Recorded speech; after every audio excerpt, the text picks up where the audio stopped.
turabashuhuje bene data, tubifurije kugubwa neza aho muri hirya no hino. Uwiteka abaho umugisha cyane. Tugarutse muri studio, ndi kumwe na bene data dufataniriza hamwe kubagezaho ibyigisho by'ishuri ry'isabato, ishuri ryo ku isabato bidufasha kwiga Bibiliya. Ni ibyigisho rero bitubwira ngo ubutumwa bwiza uko bwanditswe na Yohana. Ni ingingo zigaruka, hari abo twabanye muri iyi minsi itambutse ndetse n'ejo n'abaje none aha ngaha tubasabye kugira ngo muze dusangire ibyigisho. Aba bene data turi kumwe rero gihe amazina yanjye nitwa Ukwigize Jean Pierre. Reka dusabe n'aba bene data babibwire. Nanjye nitwa Aimable Nshimiyimana. Murakoze cyane, reka mwene data n'ababibwira ibumoso. Nitwa Charire Nkundibiza. Yesu ashimwe. Murakoze cyane, reka tubifurize kugubwa neza kandi n'aba bene data bakomeje kudufasha, reka tubasabire umugisha. Uwiteka rwose abagwiriza ubwenge kugira ngo murusheho kunguka no kungura abandi. Amen. Murakoze cyane, nanjye nabungukiyeho byinshi. Inganizi zanyu uko mugenda musobanura izi ngingo, cyane iki cyigisho kitubwira ngo nanjye singuciriyeho iteka. Kubonaho umuntu wari ugiye gupfa, wari waciriweho iteka, abantu bafashe amabuye bagiye kumutera nk'uko twabibonye mu ngingo zatambutse, ariko agahumurizwa imbere ya Yesu. Aya magambo araryoshye kandi arimo ihumure. Nanjye nawe tuzahumurizwa nitwizera umwami wacu. Mbere yuko tujya mbere, reka tubanze dusenge. Urakoze Data wera, turagushimye, izina ryawe rihabwa icyubahiro. Tugushimiye ijambo ryawe wandikishije, twishyize mu biganza byawe kuko tugiye kuryiga. Dusabiye abazakurikirana ibi byigisho ku ikoranabuhanga kugira ngo umwuka wera azabafashe kugira ngo bazarusheho gusobanukirwa, bajye barushaho kungukira imbere yawe. Kandi dusabye umugisha yaba twebwe tugiye kubyigisha, tugiye kubiganiraho, iyaba n'ababikurikirana uduhana umugisha. Tubyakiye ubuntu mu izina rya Yesu. Amen. Murakoze cyane, reka twakire mwene data Aimable atwibutse ingingo y'ejo, dukomeze mu ngingo y'uyu munsi ku wa gatanu. Murakoze. Ejo hashize twabonye ingingo ivuga ngo ihumure rikwirakwira hirya no hino. Twabonye uburyo Yesu Kristo ari ihumure ryacu mu gihe turi mu mibabaro. Ariko imibabaro twabonye aha ngaha ni imibabaro tubabazwa ku bwa Kristo, baduhora izina rya Yesu. Rero twabonye ko Yesu ari ihumure ryacu. Ikindi kandi twanabonye yuko muri iyo mibabaro, nubwo twahura n'ibigeragezo, tugahura n'amakuba, dukwiriye guhanga amaso Imana kuko ari iduha imbaraga zo kunesha. Akoze cyane rwose. Ubwo imibabaro yose ntabwo bivuze ko iri bugeze ihumure ku bandi, ahubwo ni imibabaro ariko iri mu nzira y'umurimo w'Imana. Akoze cyane. Ingingo y'uyu munsi rero iratubwira ngo gusubizaho urufatiro. Yaho hari ikibazo kitubaza ngo gusubizaho urufatiro, ntabwo turaje turabyumvamo hepfo, ariko tubifurize gukurikirana kandi tubifurize gukora subscribe, gukora share, gukora kuri like, gushyiraho komanteri, kutwereka ko namwe munyuzwe. Burya ni inkunga ikomeye ku ivugabutumwa. Rero turabibararikiye kugira ngo rwose mudufashe kugira ngo tujye tuganira ijambo ry'Imana riduhumurize. Murakoze cyane, reka dusabe mwene data adusomere, aturebere mu Bagalatiya ibice 6 umurongo wa mbere arageza ku wa 3. Hari ikibazo kitubaza ngo tandukanya uko abizera nyakuri babigenza nuko abizera bafite imitima y'ibinyoma bahora bakora iyo umukristo aguye mu cyaha. Ni bya bindi twabonye hirya, ariko reka twumvire isomo mwene data agiye kudusomera icyo ritubwira. Abagalatiya igice cya 6 ku murongo wa mbere kugeza ku wa 3. Kugeza ku murongo wa 3 haranditse ngo, bene data, umuntu niyadukwaho n'icyaha, mwebwe ab'umwuka mugaruze uwo muntu umwuka w'ubugwaneza. Ariko umuntu wese yirinde kugira ngo nawe adashukwa. Mwakirane yibaremerera kugira ngo abe ariko musohoza amategeko ya Kristo. Umuntu niyibwira ko ari ikintu kandi ari ntacyo ari cyo, aba yibeshye. Yego, akoze cyane. Hirya twabibonye uburyo abafarisayo bafashe umugore wasambanaga bamuzanira Yesu kandi bamaze kumuciraho iteka. Rero hano harimo itandukaniro dukurikije iki byanditswe bitubwiye. Aratubwiye ngo umuntu nakosa ngo mumugaruze iki Aimable. umutima w'ineza umwuka w'ubugwaneza. Kuvugana umwuka w'ubugwaneza burya ni ingenzi, kandi buri muntu wese akirinda kugira ngo nawe adashuka. Ese ubwo iryo jambo risobanuye iki? ko hari ukuntu Wenda banza wumve ikibazo neza, n'abadukurikiranye babyumve neza.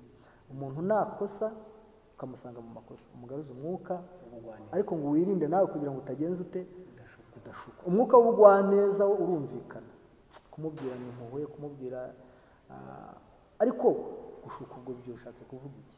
Kwirinda kugira ngo udashuka. ni igihe wowe ugira umukiranutsi kuko hari ukuntu ubona akantu gato kuri mugenzi wawe akaba ariko ukuririza, kandi mu by'ukuri nawe hari ibindi byaha byinshi ufite ariko bitari byajya ahagaragara. rero gushukwa ni ukwiyumvamo ko wowe uri umukiranutsi kumurusha ukamubera umucamanza. niyo mpamvu muri Matayo 7 bavuga yuko tudakwiriye gucirana abantu imanza twebwe twiretse. ikindi numva nakongereraho urumva hari uburyo umuntu agwa mu ikosa, noneho wowe wamusanga ukavayo nk'aho wakamuhuguye, ahubwo ibisobanuro yaguhaye ukabiha agaciro, ahubwo nawe ukahava uguye, ukoze amakosa nk'ayo. ubwo nawe rero ubushutswe yaguye mu ikosa, ukwiriye kumugaruza umwuka w'ubugwaneza, kumbe we aragukonvense, ubaye konvenke. Ibisobanuro aguhaye, impamvu zamuteye gukora ikosa arazi gusobanurira, nawe urazumvise, wifatanije nawe, ubwo ubushutswe rero nabyo. Aka kantu murakumvikanishije neza. Buriya icyo Aimable yavuze ni ku mwuka w'ubugwaneza. Uwabuze ubugwaneza hariya kugaragaza ko nawe wowe uri umukiranutsi, kuko burya umwuka w'ubugwaneza nk'uko twabibonye mu ngingo y'ejo, ni ukumenya ko nawe uri umunyabyaha. Ni ukumenya ko nawe uri umunyabyaha, nawe wakosa, nawe wagwa mu makosa, nawe hari amakosa waguyemo nubwo ataragaragara, cyangwa se nawe ushobora kugwamo. Aha rero kugira ubugwaneza, kuko rero nk'uko mwene data bivuze Charire, hari igihe koko ushobora kugenda nawe akagukonveka, kuko wowe wagiye ufite umwuka w'ubugwaneza, agahita yurira kuri uwo mwuka, kuko uramubwira ati mwene data ihangane biriya bintu, ariko rwose noneho muri izo mpumu ufitiye we agahita azana amarangamutima ye akakubwira ibibazo bye, noneho warangiza nawe ukabakumvika, ukumva ko hari impamvu, kuko umuntu wakoze amakosa anakubwira impamvu yatumye yakora. Noneho wajya kugira icyo ugasanga izo mpamvu nawe wumvise ko ari ukuri. Ubwo bushutswe rero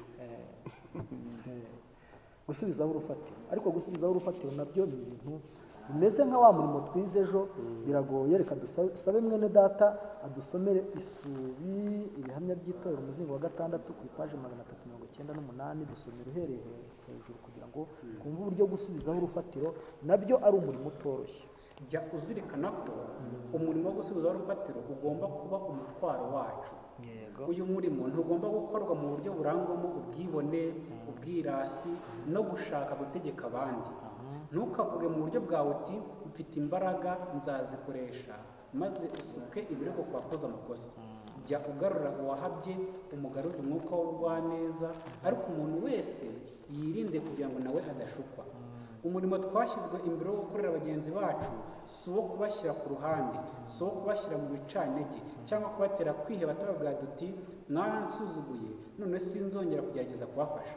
umuntu wifata nk'ufite ubwenge bwinshi n'imbaraga nyinshi agakandagira ubabaye, ukandamizwa kandi wifuza ubufasha, uwo aba agaragaza umwuka wa gifarisayo kandi yambika umwambaro w'icyubahiro cye bwite. mu mutima we ashimira Imana ko atameze nk'abandi bantu, kandi akibwira ko imyifatire ye ikwiriye gushimirwa, kandi ko afite imbaraga nyinshi ku buryo atageragezwa. nyamara umuntu nibwira ko ari ikintu kandi ari ntacyo ari cyo, aba yibeshye. Akoze cyane, Imana iguha umugisha cyane. Hano gusubizaho urufatiro burya ni ibintu bigoye kandi byumvikana, ariko birimo ryahumure. Jya ugarura uwahabye, ntukabona umuntu yataraye ngo umwirengagize, ubona umuntu ari mu makosa ngo ubyirengagize. Yego, aha tuzengurutse hari igihe abantu baba mu makosa ku buryo utabona n'uko babwira, ariko kora ibishoboka byose babe bazi neza ko ibyo barimo ari amakosa. Ntukabyirengagize, nubwo byagusaba imbaraga, nubwo byagusaba umuhati, ariko gerageza ubabwire. birakomeye. Reka twumve Charire atwunganireho. bisa n'ibikomeyeho, bisaba kwitonda. urumva icya mbere, ntugomba kubona abantu bakora amakosa ngo bacireho iteka.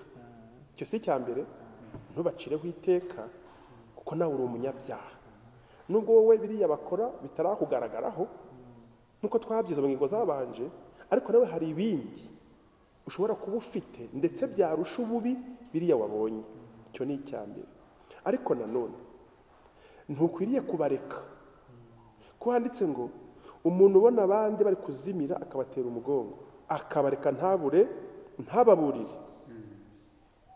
uwo muntu afite ikibazo kuko si umuyoboke wa Kristo. Ariko nanone mu kubaburira ugomba kugaragaza umwuka w'ubugwaneza, ariko faites attention, itonde udashukwa ku bw'amarangamutima, ugashukwa ntube ukimugiriye ya nama, ahubwo ukamufasha ukomeza mu nzira yo kurimbuka. Ni ibyitonderwa rero. ariko ngiye gufatira nanone ukuntu bumva rwose ukuntu dukwiriye kugenda hano bisobanuye neza, ariko ubusubizo w'urufatiro ni ukutareberera ikosa.